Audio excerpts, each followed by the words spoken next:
El náhuatl fue la lengua franca en el Semanáhuac, que comprende todos los lugares con influencia mexica, desde el Pacífico hasta el Golfo.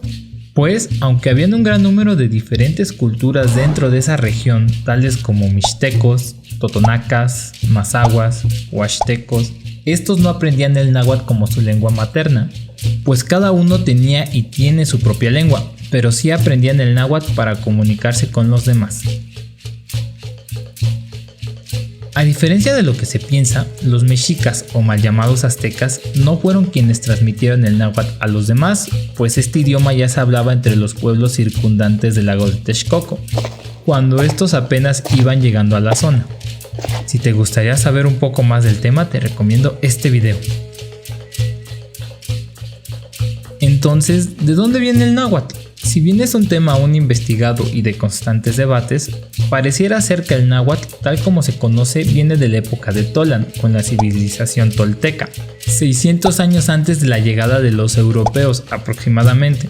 Pero algunos investigadores afirman que incluso existía un proto-náhuatl desde la época de Teotihuacán, 1200 años antes de la llegada de Cortés. Veamos pues algunas palabras de este hermoso idioma y su significado en español. Si tienes dudas de por qué están escritas de una forma pero se pronuncian de otra, lo explico en estos otros videos. Atl, agua.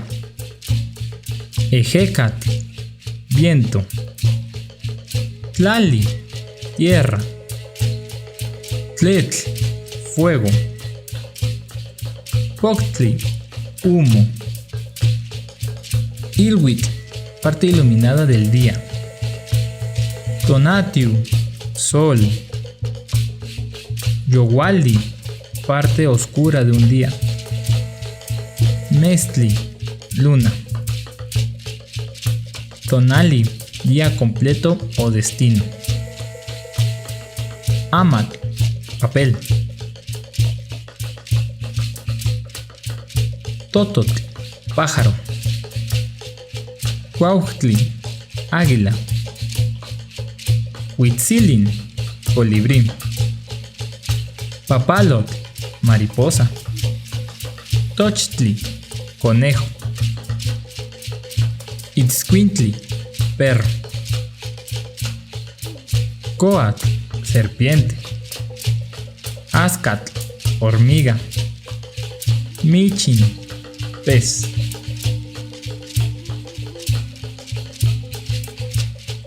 Coli, abuelo. Sigtli, abuela. Tachtli, padre. Nantli, madre. Conet, hija. Pili, hijo. Tlachtli, tío. Awit, tía. Machtli, sobrino o sobrina. Amejuantin Icniutla, únanse. Si te gustó este video y te gustaría ver más sobre el tema, no olvides suscribirte y compartir, con eso me ayudas mucho.